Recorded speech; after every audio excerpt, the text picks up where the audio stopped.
Welcome to Fastform Systems, suppliers of Fastform, the UK's award-winning formwork and shuttering system. Fastform is the low-cost alternative to traditional and panel formwork systems and is available to hire or buy throughout the UK, Europe and worldwide. Safer, greener, more efficient and sustainable, our system is flexible enough to cope with all types of formwork and shuttering. Sheet pile capping beams, walls, basements, slabs, bases, beams, radius, soffits and everything in between. There is nothing Fastform cannot cope with. Full design service comes with structural calculations and drawings, delivered anywhere in the UK next day. We will also beat any like-for-like quote by 10%. Call or email now for a quote on your next project.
Setting up, the tools you require before you start fitting the system are a 110 volt drill, seen here on the right, with a 15mm concrete bit.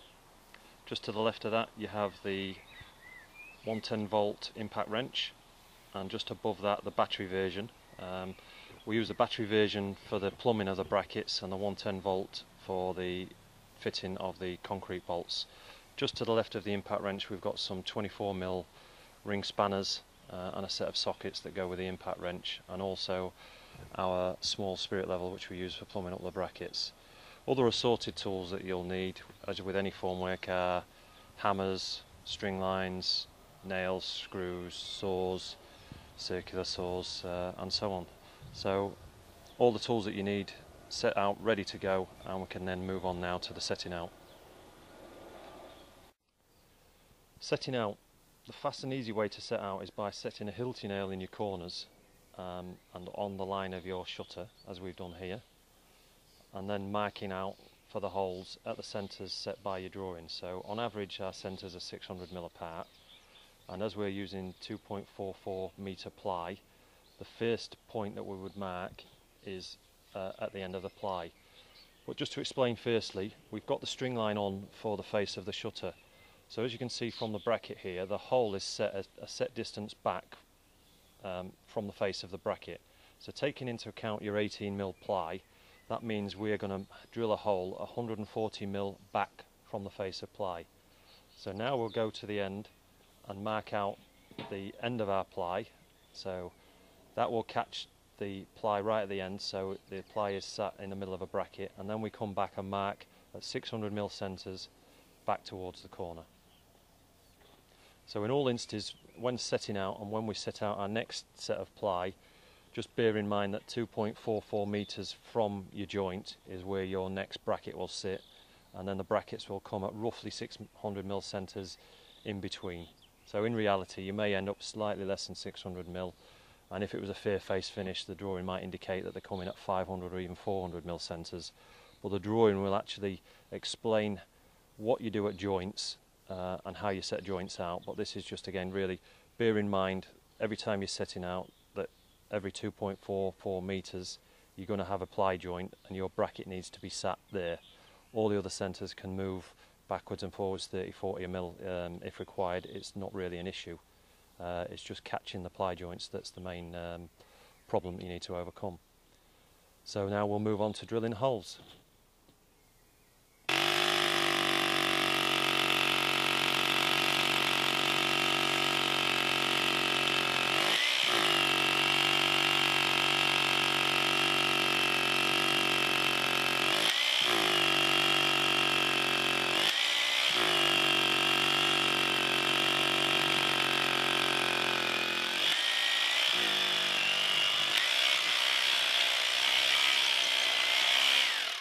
Now we've drilled our first hole, we're going to jump to time lapse to show the rest of the hole. But as you can see, each hole takes only 20 to 30 seconds.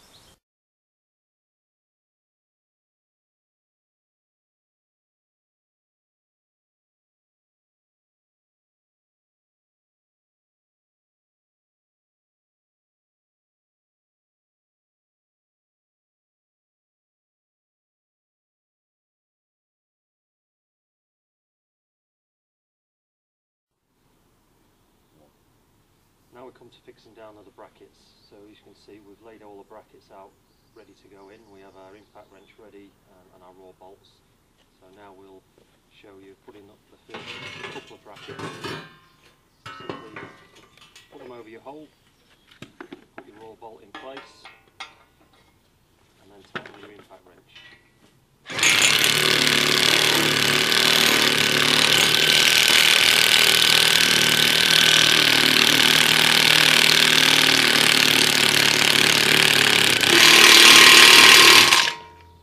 Move on to the next bracket.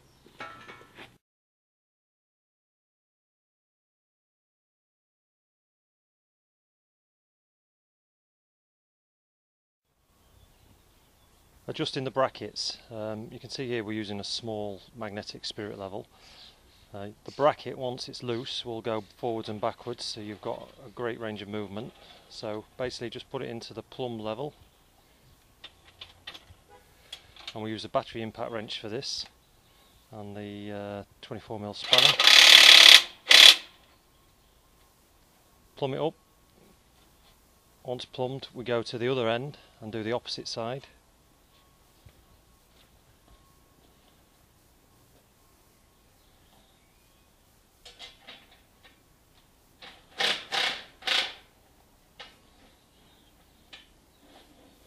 So just plumb level.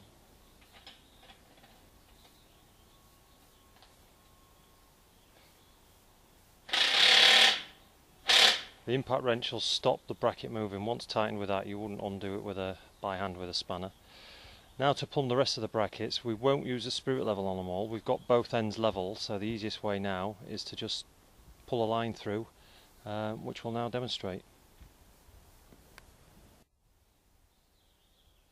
So now we've plumbed the two end brackets, what we're going to do is pull a string line through from one bracket to the end. This is the quick way to line up all the brackets in between. Saves a lot of time and you get a much better line because you're basically just lining the shuttering because you've already got two brackets that are already plumbed up.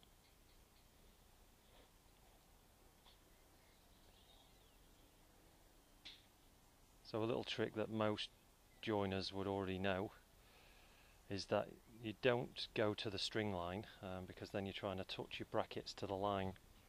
What we will do in a second is you'll see that we'll actually use a small piece of ply at either end, and then we're going to use another piece of ply to measure the distance in between. So as he puts the ply on now, you'll see that's actually given an 18mm gap between the string line and the bracket, and when we do the same at the other end, it also gives us an 18mm gap. That means now we can just use a piece of ply on the front of the bracket, and when we push it and it's just touching the string line, we're now plumb. So commentary is now going to stop. We're going to plumb it. It's easier to do it with two guys, so two of us are now going to plumb up the first bracket, and then we're going to jump to time lapse to show the rest of the brackets.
So here we have an internal corner.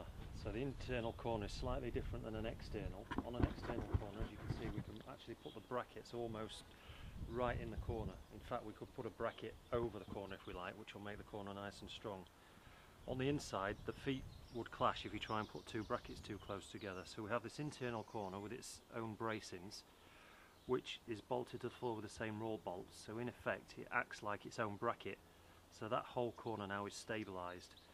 And you can actually put a bracket 600mm away from the corner and it would still hold and act like a bracket. But what we do is we put the two brackets in as close as the feet will allow. We usually use all of the screw holes available. In this case we've just put a few in to pin it into place. But all the pressures are against the bracket anyway, so you don't have to actually use every hole when it's an internal corner. Although for safety reasons we generally use them all. You'll notice that there's two holes in the top of the bracket as well, so if you're doing a pour that's higher, you can always put another bracket on top, another internal, and you can actually bolt it with two M16 bolts.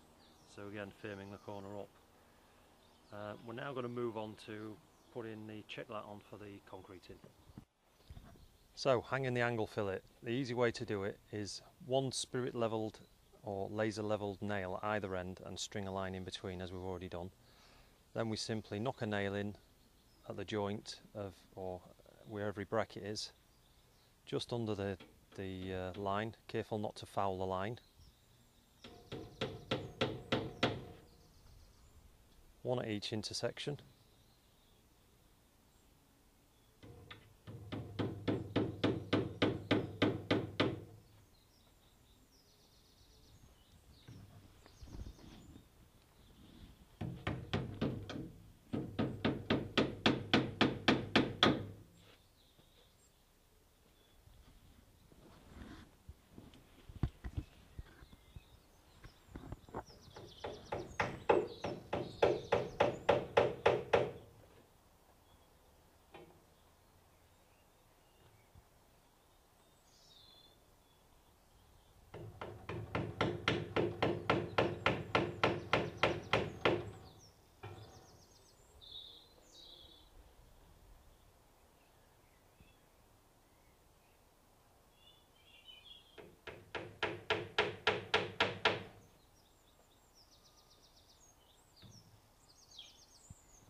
simply lift the fillet underneath the nails and hammer in place.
So now we're going to demonstrate the optional spacers and tie bars. I'll stress that on most beams this is not used and it's not required. It's an extra over that you can put in if you need to. So firstly we'll cut a 4x2 spacer and we'll put that in between the brackets. So that will be set the size of the pour that we're going to do. We now put our tie bar through.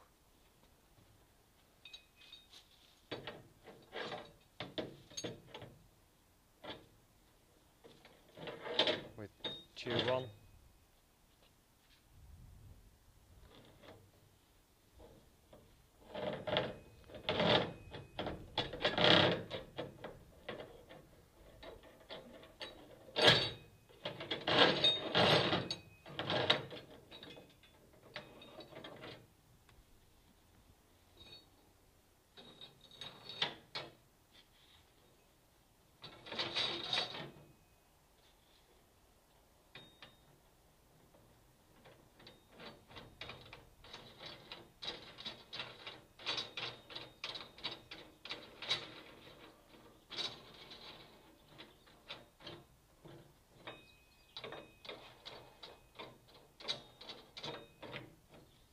And then simply tighten up.